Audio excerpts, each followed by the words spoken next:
Good afternoon, dear viewers. This is George from Ireland once again, and this video is asking the question, why do some people like Donald Trump?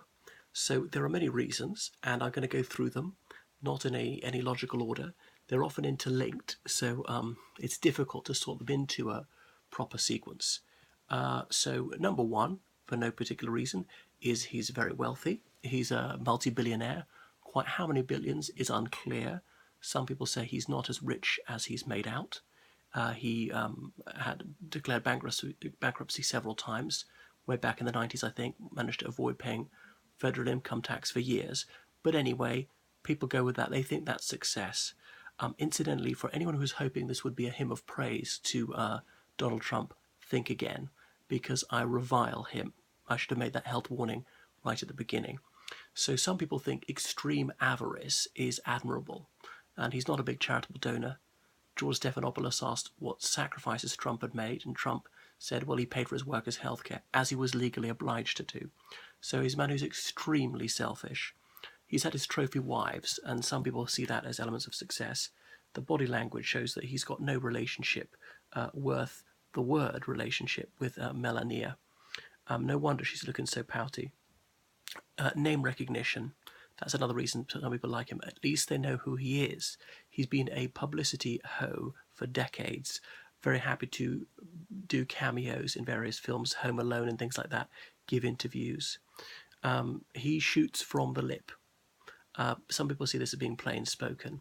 So he really has no emotional self-restraint and will just say anything, whatever he considers to be in his short-term advantage, to his short-term advantage. So just mouthing off furiously, being grossly insulting. Some people see that as brave or being unspun, quite different from the very cerebral, considered rhetoric of Barack Obama. Let me see, he's anti-Muslim.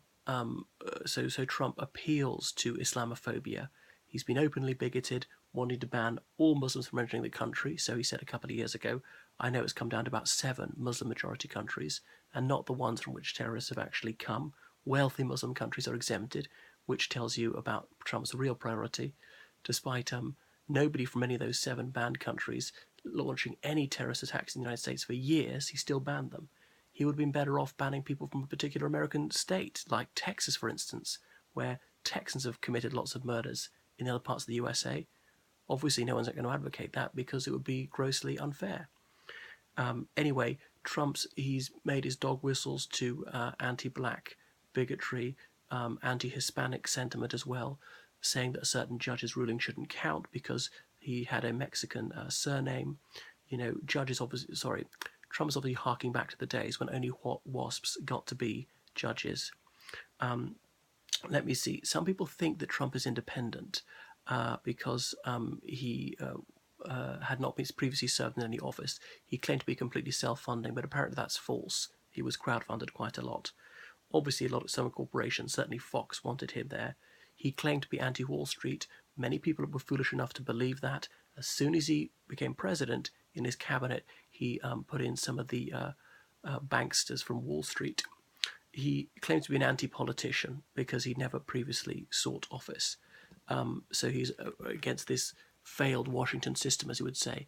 Whenever a Republican politician would say how Trump is rebarbative, that's what Trump would say. They're part of the failed Washington system.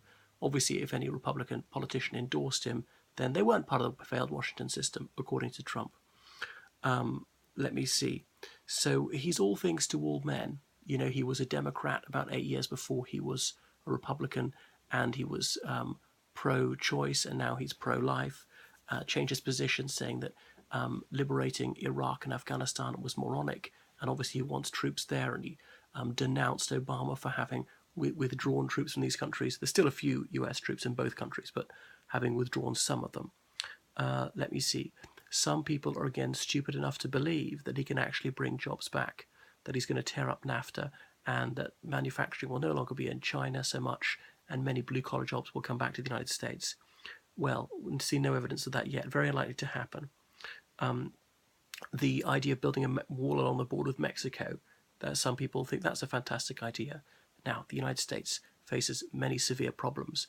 Illegal immigration from Mexico, I suggest, is way down the list of priorities, there are many more severe problems like gun violence, like low-paid jobs, like the lack of affordable healthcare. Even with the Affordable Healthcare and Patient Protection Act, there's still some people who are not covered.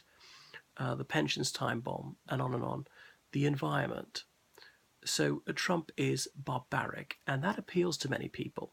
He boasted that he would deliberately kill civilians, which is against international humanitarian law. He bragged he wanted to be a war criminal. He would deliberately kill the relatives of terrorists.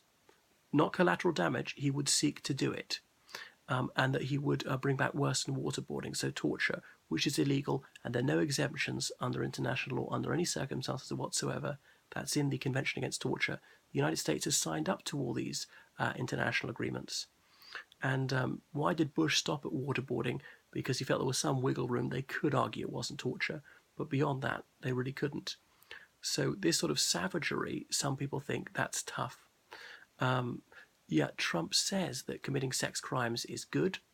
He boasted how he touched women's genitals against their will and things like that. And for some perverts, that's impressive. Let me see. Some people are idiotic enough to believe that he's religious when he appealed to the Christian fundamentalists. Incidentally, he was talking about 2 Corinthians. Now, anyone who knows the Bible will know that epistle is called 2 Corinthians for short. Let me see. So he's highly conceited. He's ultra aggressive. Some people think that's good leadership. America's got this self-esteem culture, and that's good up to a point. But Trump is just off the chart for egotism, for arrogance, and believing that he knows everything, that he's fantastic when really he's not. And he's so narcissistic, naming all these things after himself. Trump Steak, Trump Towers, and all the rest of it. Let me see. So he urged people to beat up protesters at his rallies. So this incitement to violent crime led to real crime, yet it wasn't prosecuted. Anyway, incitement to these physical attacks, some people think that's good. Let me see. Owning golf courses and selling steak. Well, for many middle-class Americans, certainly men, golf and steak, well, what more could a boy ask for? So these are some of the reasons why Trump is very popular in certain sections of American society, the white working class, particularly among males. So they feel he speaks to them, they're being ignored for a while, and he's a world away from the very refined, very intellectual professor of constitutional law who was Obama. He's not Hillary Clinton. She's a bit wooden. Again, she's too brainy. So the way he speaks in non sequiturs, the way he's so inarticulate, that appeals to people. One mustn't be seen to be too highbrow or cultured. Remember, John Kerry was denounced for speaking French. A politician ought to be respected for being bilingual. So those are reasons why Trump remains very popular amongst blue-collar Americans.